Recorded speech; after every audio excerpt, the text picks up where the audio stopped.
केही शक्ति केन्द्रहरूको यसभित्र ठुलो चलखेल छ। हेर्नुहोस्, शक्ति केन्द्रहरूले जसरी एउटा चाहिँ खसी हुन्छ नि, त्यसलाई सुरुमा माया गरे जस्तो गरेर दाना चाना दिने, उसलाई मोटाउन लगाउने र लास्टमा त्यसैलाई काटेर मासु खाने हाम्रो दानवीय प्रचलन छ नि।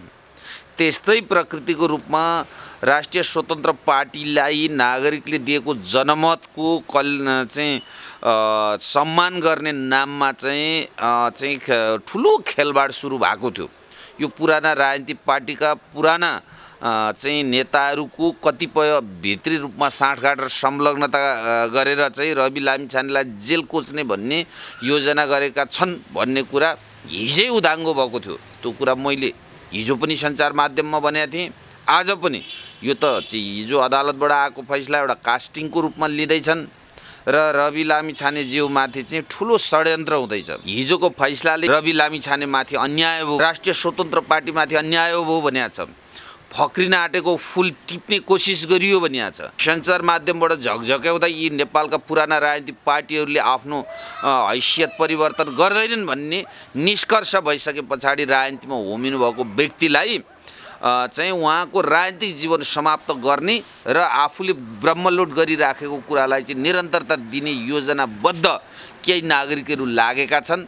त्यसतर्फ राष्ट्रिय स्वतन्त्र पार्टी चनाखो हुनुपर्छ र यी सम्पूर्ण कुरा नागरिकलाई जनाउनुपर्छ र यसको प्रतिवाद चाहिँ नागरिक स्तरबाट हुनुपर्छ। एक हातले सुमसुम्याउने र अर्को हातले पेस्तोल ताक्ने जस्तो चाहिँ द्वैत चरित्र प्रदर्शन गरिराखेका छन्।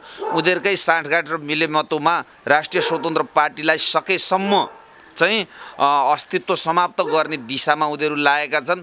तर यो दिवा सपना हुनेछ। यसका विरुद्धमा हिजो रवि लामिछाने एक हुनुहुन्थ्यो होला, तर अब राष्ट्रिय सिङ्गो राष्ट्रका 12 लाख नागरिकहरूले अनुमोदन गरेको राष्ट्रिय स्वतन्त्र पार्टीलाई अब आम नेपाली नागरिकले प्रतिरक्षा गर्नेछौँ र यो पार्टीलाई हामी जीवन्त कायम गर्नेछौँ भन्ने कुरामा हामी स्पष्ट र ढुक्क छौँ। दर्शक, हामीसँग चर्चित अधिवक्ता यज्ञमान नेउपानेजी हुनुहुन्छ र हिजो चाहिँ रवि लामिछानेको पक्षमा बहस पनि गर्नुभएको थियो र बहस पैरवीकै क्रममा उहाँमाथि केही ठेलताल पेलपाल पनि भएको जस्तो हामीले देखेका थियौँ। बाहिरपट्टि सर्वोच्च अदालतमा जुन प्रकारले चाहिँ हिजोको सर्वोच्च अदालतको फैसला आइसकेपछि यति बेला अधिकांश जनताहरू सडकमा आउने सङ्केत देखेका छौँ र रवि लामिछाने छिनमै चाहिँ सदनमा पुगेर मन्त्रालयमा पुगेर चाहिँ फेरि चाहिँ झरेको जस्तो देखिएका छौँ। अब कसरी अगाडि बढ्छ यो मुद्दा, के हुन्छ, यो बारेमा हामी विशेष बहस गर्दैछौँ। हामीसँग अधिवक्ताजी हुन्छ, यहाँलाई स्वागत छ। धन्यवाद। जस्तो हिजोको फैसलामा तपाईँ आफै गएर बहस गर्नुभएको थियो होइन, सम्मानित अदालतमा के भएको थियो भित्रपट्टि, त्यहाँबाट कुराकानी सुरु गरौँ। अदालतमा त दुवैतर्फका कानुन व्यवसायीहरूले घनीभूत रूपमा बहस पैरवी गरेका थियौँ। यस्तै प्रकृतिका मुद्दामा भएका अन्तर्राष्ट्रिय अभ्यासहरू, हाम्रै कार्यविधि कानुन, संविधानवादका सिद्धान्त अनि नागरिकता सम्बन्धी अन्तर्राष्ट्रिय अभ्यास, राष्ट्रिय अभ्यास, यी सबै कुरालाई चाहिँ इजलास समक्ष बहस पैरवी गरेका थियौँ। जस्तो तपाईँले 1-2 महिना अगाडि नै भन्दै हुनुहुन्थ्यो कि रवि लामिछानेलाई जेल हाल्ने कुचेष्टा गरिँदैछ, खबरदार भनेर तपाईँले चाहिँ सङ्केत पनि गरेको जस्तो हामीले देखेका थियौँ। तर तपाईँलाई पहिल्यै थाहा रहेछ नि त यो अवस्था आउँछ भन्ने कुराहरू। तपाईँले चाहिँ किन रवि लामिछानेलाई तपाईँले सूचित गराउनु भएन, जानकारी किन गराउनु भएन? होइन, यसो छ, कानुनको गलत प्रयोग, गलत व्याख्या र नियोजित रूपमा कुनै व्यक्तिका विरुद्धमा चाहिँ एउटा ठुलै झुन्ड लागिराखेको कुरा महसुस भएकाले त्यो मैले भनेको थिएँ।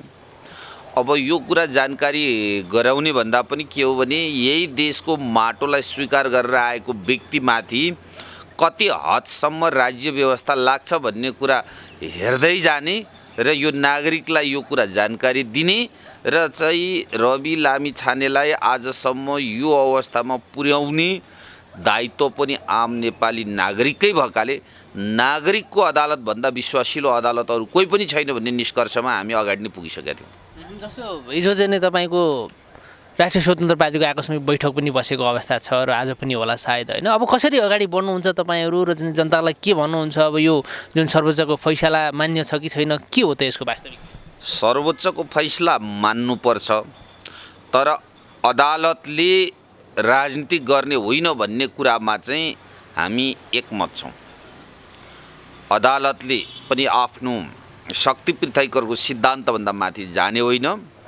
अदालतले आफ्ना भूमिका निर्वाह गर्दा न्यायका मान्य सिद्धान्त भन्दा तलमाथि गएर गर्नु हुँदैन र न्यायालय पुनर्संरचनाको आवश्यकता छ भन्ने कुराको चाहिँ टड्कारो रूप अहिले यो फैसलाले पनि देखाइरहेको छ। जस्तो अब रविजी जुन प्रकारले अहिले यो अवस्थामा आइपुग्नु भएको छ होइन, अब के छ उहाँलाई अब कतिपयले चाहिँ अब देशै छोड्नेसम्मका कुराहरू व्याख्या विश्लेषण गरेको हामीले देखिरहेका छौँ। तपाईँको अध्यक्षज्यूको राजनीति समाप्त भयो भन्ने कुराहरू आइरहेको छ। के हो यसको वास्तविकता कि यो देशले उनलाई चाहिँ जसरी चार्ल्स सोब्राजलाई डिपोर्ट गरेर फ्रान्स पठाएको त्यसरी पठाउनु पर्ने थियो होइन? त्यसो भन्दाखेरि उहाँलाई चाहिँ किन स्वीकार गरिएन होला? के होला यसको वास्तविकता? त्यही त अदालतको फैसला अपुरो, अस्पष्ट र विरोधाभास छ भन्ने कुराको एउटा तर्क के हो भने रवि लामिछानेज्यू नेपाली नागरिकको हैसियत होइन भन्दै गर्दा उहाँको राष्ट्रियता र नेसनालिटी के हो भन्ने कुरा त्यो आदेश फैसलाले बोल्दैन। दोस्रो कुरा चाहिँ विश्वमा भएका अन्तर्राष्ट्रिय सन्धि सम्झौतालाई अनुबन्धहरूलाई चाहिँ नेपालले हस्ताक्षर गरिसके पछाडि त्यो नेपालको कानुन सरह हुन्छ भन्ने हाम्रो चाहिँ विधिशास्त्र र राजनीतिक तथा नागरिक अधिकार सम्बन्धी अनुबन्धमा नेपालले हस्ताक्षर गरेको कुरा त्यतातर्फ पनि उक्त आदेश कहीँ पनि बोलेको अवस्था छैन। यसरी बोल्नुपर्ने विषयमा बोल्दै नबोलिकन संविधानको धारा 11 र धारा 87लाई एकै ठाउँमा राखेर व्याख्यै नगरिकन मूल कानुनमा नै नछिरिकन एकैचोटि नियमावलीमा गएको अवस्था छ। दोस्रो कुरा निर्वाचनसँग सम्बन्धित विषय हेर्ने भनेको पहिले निर्वाचन आयोगले गरेको फैसला उपर पुनरावेदकीय रोमा अर्थात् निर्वाचन सम्बन्धी कानुन बमोजिम हेर्ने हो। रिटको क्षेत्रबाट चाहिँ यो आदेश भएको छ। त्यसैले यो मैले भनेको छु यो एउटा बौद्धिक टिप्पणी योग्य फैसला हो। यस्तो फैसलाले चाहिँ नागरिकको हित गरेन, जनमतको सम्मान भएन, शक्ति पृथकको सिद्धान्तभन्दा अदालत माथि आए जस्तो अवस्था देखियो। त्यसैले न्यायालयमा पुनर्संरचनाको आवश्यकतालाई अझै मलजल पुगेको हुँदा यो एउटा राजनीतिक विषय गम्भीर रूपमा अगाडि आएको छ। यो विषयलाई अब सम्बोधन गर्नुपर्छ। जस्तो उनलाई चाहिँ अनपेक्षित रूपमा गृह मन्त्रालयमा जसरी एक्कासी ल्याइयो, त्यो ल्याउनु अगाडि नै यहाँ चाहिँ निकै तानाबाना षड्यन्त्रहरू बुनिँदैछ भनेर तपाईँले सङ्केत पनि गर्नुभएको थियो। अहिले यो विकसित घटनाक्रमलाई हेर्दै त्यस्तै पनि देखिन्छ, ताकि उनलाई चाहिँ सर्वोच्च अदालतले पनि तपाईँको संसदको एउटा चाहिँ शपथ खानुमा रोक नलाउनुदेखि लिएर विभिन्न चाहिँ कुराहरू आएको छ। त्यो कि षड्यन्त्रपूर्ण तरिकाले उनलाई चाहिँ माथि पुर्याएर फेरि तल झारिया हो यो भन्न सकिन्छ आजको अवस्थामा?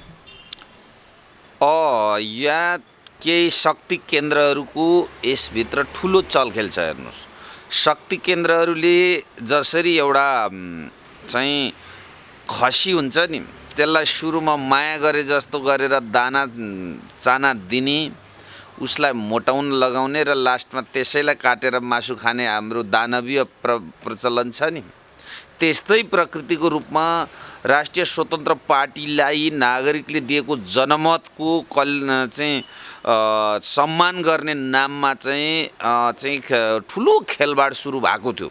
यो पुराना राजनीतिक पार्टीका पुराना चाहिँ नेताहरूको कतिपय भित्री रूपमा साँठगाँठ र संलग्नता गरेर चाहिँ रवि लामिछानेलाई जेल कोच्ने भन्ने योजना गरेका छन् भन्ने कुरा हिजै उदाङ्गो भएको थियो। त्यो कुरा मैले हिजो पनि सञ्चार माध्यममा भनेको थिएँ।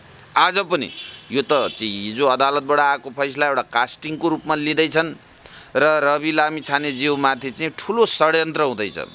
तर राष्ट्रिय स्वतन्त्र पार्टीका जन्मदाता प्रणेता रवि लामिछानेज्यू हुनुहुन्छ। तर आज रवि लामिछानेज्यू मात्रै होइन, 12 लाख नागरिकले हिजो चाहिँ यसलाई चाहिँ स्वीकार गरेका छन्। उहाँहरूले यसको इनिसिएसन लिनुभएको छ। हिजोको फैसलाले यो सङ्ख्या चाहिँ 24 लाखभन्दा माथि पुगिसक्यो। हरेक नागरिकको फेसबुकका वाल हेर्नुहोस्, हरेक नागरिकका शब्द हेर्नुहोस्, हरेक चिया पसलका आवाज हेर्नुहोस्, रवि लामिछानेमाथि अन्याय भयो भनिएको छ, राष्ट्रिय स्वतन्त्र पार्टीमाथि अन्याय भयो भनिएको छ, फक्रिन आँटेको फुल टिप्ने कोसिस गरियो भनिएको छ। यसो भएका कारण यसरी पुराना राजनीतिक दलहरूले यो देशको उन्नति समृद्धि प्रगति गर्न सकेनन्। यिनीहरूले उन्नति समृद्धि प्रगति नगरेका कारण चाहिँ जीवन निर्वाह र अध्ययनका लागि अमेरिका पुगेका रवि लामिछानेले नेपालमै आएर झकझक्याउनु पर्छ भन्ने मानसिकताका साथ नेपाल आउनुभएको र सञ्चार माध्यमबाट झकझक्याउँदा यी नेपालका पुराना राजनीतिक पार्टीहरूले आफ्नो हैसियत परिवर्तन गर्दैनन् भन्ने निष्कर्ष भइसके पछाडि राजनीतिमा होमिनु भएको व्यक्तिलाई चाहिँ उहाँको राजनीतिक जीवन समाप्त गर्ने र आफूले ब्रह्मलोट गरिराखेको कुरालाई चाहिँ निरन्तरता दिने योजनाबद्ध केही नागरिकहरू लागेका छन्। त्यसतर्फ राष्ट्रिय स्वतन्त्र पार्टी चनाखो हुनुपर्छ र यी सम्पूर्ण कुरा नागरिकलाई जनाउनुपर्छ र यसको प्रतिवाद चाहिँ नागरिक स्तरबाट हुनुपर्छ भन्ने मलाई लाग्छ। जस्तो केही बाहिर गिरोहरुकै संलग्नता छ, केही छिमेकीहरू नै उनीमाथि खनिए भन्ने खालका भित्री विश्लेषकहरूले चाहिँ यो बहस गरिरहेको पनि बाहिरी छिमेकी देशका कुरा होइनन्। हेर्नुहोस्, कुनै पनि छिमेकी देशको यो विषयसँग होइन, आन्तरिक रूपमा हाम्रै देशका केही राजनीतिक पार्टीहरू जसले चाहिँ एक हातले सुमसुम्याउने र अर्को हातले पेस्तोल ताक्ने जस्तो चाहिँ द्वैत चरित्र प्रदर्शन गरिराखेका छन्। उनीहरूकै साँठगाँठ र मिलेमतोमा राष्ट्रिय स्वतन्त्र पार्टीलाई सकेसम्म चाहिँ अस्तित्व समाप्त गर्ने दिशामा उनीहरू लागेका छन्। तर यो दिवा सपना हुनेछ। यसका विरुद्धमा हिजो रवि लामिछाने एक हुनुहुन्थ्यो होला, तर अब राष्ट्रिय सिङ्गो राष्ट्रका 12 लाख नागरिकहरूले अनुमोदन गरेको राष्ट्रिय स्वतन्त्र पार्टीलाई अब आम नेपाली नागरिकले प्रतिरक्षा गर्नेछौँ र यो पार्टीलाई हामी जीवन्त कायम गर्नेछौँ भन्ने कुरामा हामी स्पष्ट र ढुक्क छौँ। भनेपछि झड्का रवि लामिछानेलाई होइन, ठुला यो देशका ठुला पार्टी बनाउँदा, ठुला नेतृत्व बनाउँदा लागेको हो त भनेपछि? होइन, यो झड्का त के हो भने यो देशमा चाहिँ धमिलो पानीमा माछा मारेर खान पल्केकाहरूलाई सङ्लो माछा भयो भने चाहिँ नपच्ने अवस्थामा भइसके पछाडि कसरी हुन्छ राष्ट्रिय स्वतन्त्र पार्टीको लाई चाहिँ सत्ताबाट बाहिर्याउने र सत्ता समीकरणबाट धुमिल बनाउने र नेपाली राजनीति इतिहासमा जबरजस्त व्याख्या गरेर भए पनि छवि समाप्त गर्ने भन्ने सुनियोजित योजनाका साथ उहाँहरू अगाडि बढेको मैले अनुभूत गर्छु। 5 वर्ष पछाडि चाहिँ यस्तै पारा हो भने राष्ट्रिय स्वतन्त्र पार्टीलाई पहिलो पार्टी बनाएर जिताएर रवि लामिछानेलाई प्रधानमन्त्री बनाउनुपर्छ भन्ने बाटो कुराहरू आछन्। यो बाटो खुल्ला भयो। अब विज्ञानको एउटा नियम छ नि, चाहिँ चाल सम्बन्धी नियम तपाईको त्यस्तै चाहिँ विभिन्न विज्ञानका सिद्धान्त हुन्छन् नि। जस्तै तपाईको एउटा भकुण्डोलाई जति प्रेसर दियो त्यति नै माथि उछिटिन्छ नि, त्यस्तै राष्ट्रिय स्वतन्त्र पार्टीलाई जति प्रेसर दिएर चाहिँ समाप्तको दिशामा लान्छौँ भन्ने एउटा सुनियोजित योजनाका साथ एउटा शक्ति लागेको छ नि, अन्ततः आखिर यो पार्टी त्यसको डबल माथि उफ्रिन सक्ने अवस्था राख्छ र आउँदो निर्वाचनमा नेपालको चाहिँ पहिलो राजनीतिक दलका रूपमा राष्ट्रिय स्वतन्त्र पार्टी उदय हुन्छ र यही बाटो चाहिँ सुरुवात भएको हो। यो हिजोको फैसला, हिजोको आदेशलाई हामीहरूले स्वीकार गर्नुपर्ने, स्वतन्त्र न्यायपालिकाको आदेशलाई सम्मान गर्नुपर्ने कुरा के हो भने अब न्यायालय पुनर्संरचनादेखि राज्यका हरेक इन्स्टिट्युसनहरूलाई चाहिँ पुनर्संरचनाका लागि राष्ट्रिय स्वतन्त्र पार्टी अब नागरिक समक्ष जानुपर्छ भन्ने सन्देश प्राप्त भएको छ। अब कसरी अगाडि बढ्नुहुन्छ तपाईँ? रविजी कसरी अगाडि बढ्नुहुन्छ? कहिले नागरिकता लिनुहुन्छ? अब तत्कालै पाउने भन्ने खालको आदेशहरू आएको होला हिजो। अब यो त चाहिँ समयको अन्तरालमा त्यसको आवश्यकता औचित्य महसुस भइसके पछाडि गर्ने अवस्था हो। हजुर, जस्तो अब रविजीको जुन प्रकारको अहिले व्याख्या विश्लेषणहरू भइरहेको छ होइन, राष्ट्रिय स्वतन्त्र पार्टीको भविष्य के हुन्छ? अब अन्यलमा गएको रविजी र राष्ट्रिय स्वतन्त्र पार्टीको भविष्य? रविजीलाई राष्ट्रिय स्वतन्त्र पार्टीको सभापति पद चाहिँ बाट निष्कासन हुने, सांसद पदबाट निष्कासन हुने फैसला गरे तापनि रवि लामिछानेज्यू भनेको एउटा आदर्श हो, एउटा राष्ट्रिय स्वतन्त्र पार्टीको सिद्धान्त हो, राष्ट्रिय स्वतन्त्र पार्टीको चाहिँ उहाँ चाहिँ एउटा प्रणेता हो। उहाँ व्यक्तिले कुनै पद धारण गर्नु र नगर्नु राष्ट्रिय स्वतन्त्र पार्टीका कार्यकर्ता नेताका लागि कुनै आवश्यकता र औचित्य छैन। उहाँ कुनै पनि पदमा नरहे पनि, अर्थात् यो राज्यले उहाँलाई कहिले अनागरिक भनिदिएला, कहिले उहाँ चाहिँ मृत हो भनिदिएला, कहिले उहाँलाई चाहिँ एलियनसँग तुलना गर्लान्, कहिले उहाँलाई अपराधसँग तुलना गर्लान्, कहिले अपराधीको दर्जामा राख्लान्।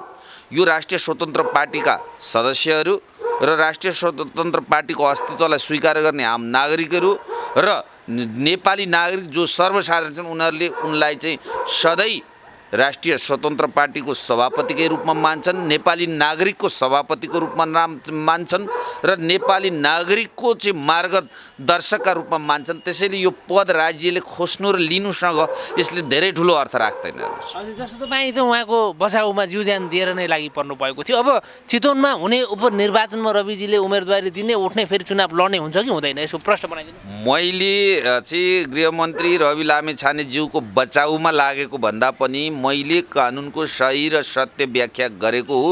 त्यो सही व्याख्या कसको पक्षमा जान्छ एउटा कुरा हो।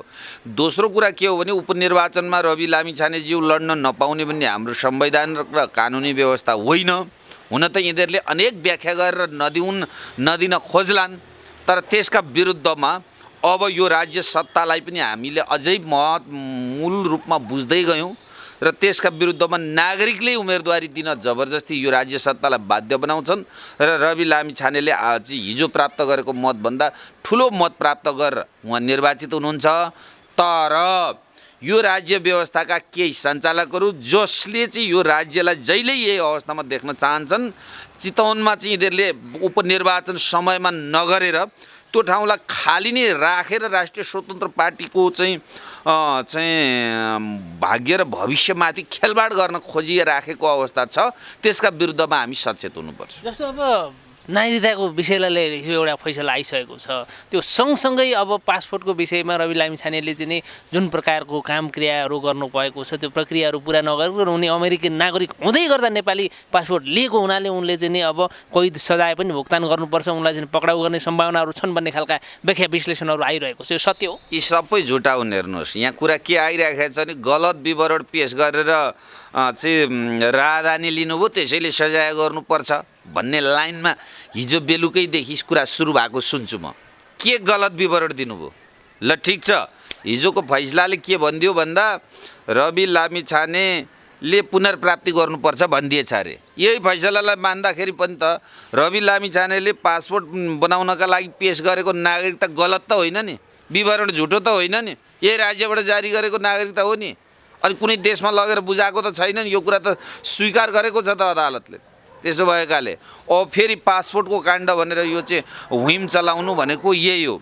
रवि लामिछाने राष्ट्रिय स्वतन्त्र पार्टी हिजो मतदान गरेका 12 लाख नेपाली नागरिक र आज चाहिँ त्यो दर बढेर चाहिँ 24 लाखभन्दा माथि पुगिसकेका नेपाली नागरिकको अवमूल्यन गर्ने, नेपाली नागरिकको लाई चाहिँ यही अवस्थामा राख्ने, विदेशीका नेपाली नागरिकहरू जसले चाहिँ आर्थिक, सामाजिक र विदेशी चाहिँ विज्ञान प्रविधिलाई बुझेका छन्, ती नागरिकहरू नेपालमा आयो भने उनीहरूले हामीहरूलाई चाहिँ हरेक चिजमा चाहिँ उनीहरू सक्षम हुन्छन्। हामीले यो देशमा ब्रह्मलुट गर्न पाइँदैन। त्यसैले ती नागरिकहरू ए वा बी नाममा नआउन्, नेपालमा आउँदा झन्झट र अप्ठ्यारो छ भन्ने भइसकेपछि उनीहरू प्रवासमै बाँचुन् र यो देशमा ब्रह्मलुट हामीले गरौँ भन्ने मानसिकताका व्यक्तिहरूले लगाएको यो सियालको हुइयाँ हो।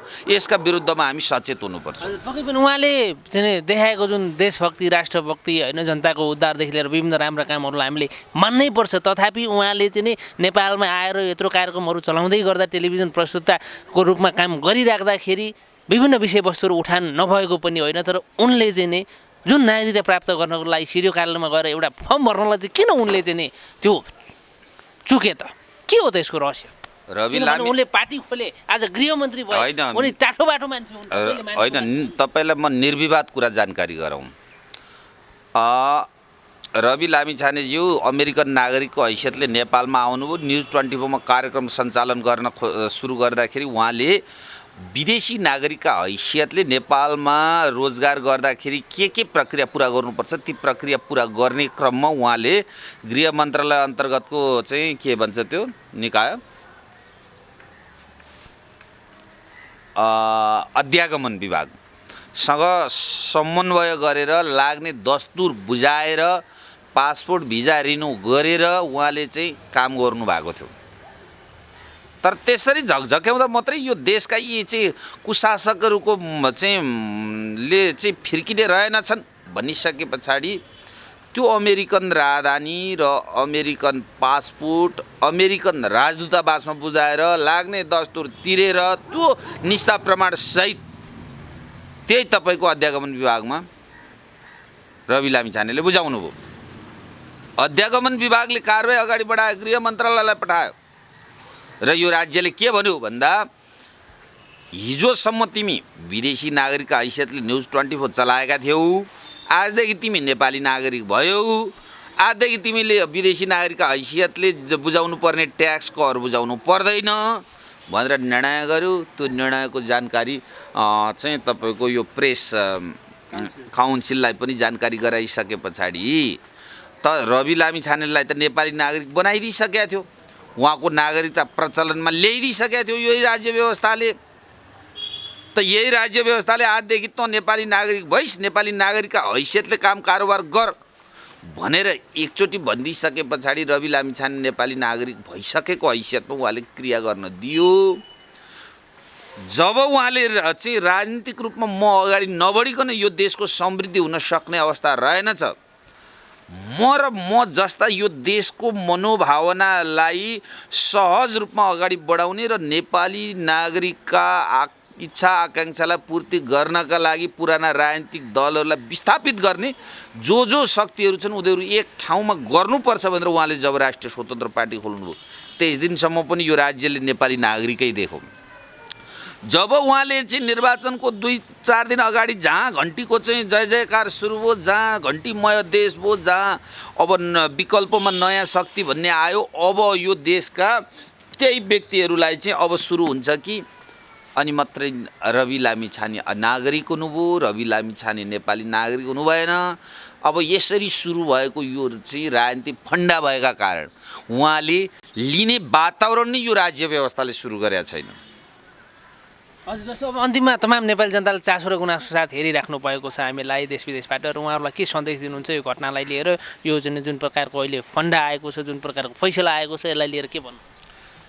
यो देशको उन्नति समृद्धि र प्रगतिका लागि बाधक रहेका यी पुराना राजनीतिक दलका पुराना नेताहरू र हाम्रो जुन न्यायालय छ, यो चाहिँ देश सङ्घात्मक प्रणालीमा गए पनि एकात्मक प्रकृतिको न्यायालय छ, यसको पुनर्संरचना अदालतको पनि आवश्यकता छ र नयाँ सोच, नयाँ जोस, नयाँ जागर, नयाँ उमङ्ग र विज्ञान प्रविधि बुझेको राजनीतिक पार्टीको आवश्यकता छ, जसमा सक्षम र योग्य व्यक्तिहरू चाहिँ संलग्न हुनुपर्छ। त्यसमा आम नेपाली नागरिक अटाउने ठाउँ राष्ट्रिय स्वतन्त्र पार्टी बन्छ, अब बनाउनुपर्छ र यसलाई मलजल गरेर हामीले यो देशमा चाहिँ उन्नति समृद्धि हामीले हाम्रै पालामा हामीबाटै सुरु गरौँ, यही मेरो अपिल छ।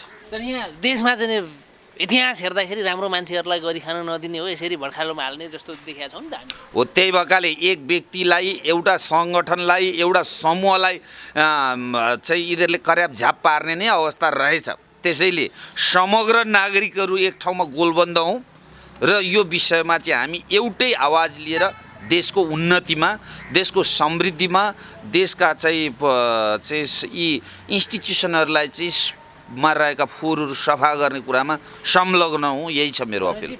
5 वर्ष पछाडि चाहिँ पहिलो पार्टी बनाएर राष्ट्रिय स्वतन्त्र पार्टीलाई रवि लामिछानेले प्रधानमन्त्री देख्न पाऊँ होइन त? हाम्रो कुरा यही होइन? यो त आजको आवश्यकता रहेछ होइन? हरेक नागरिकको मनमा यही कुरा आएको छ होइन?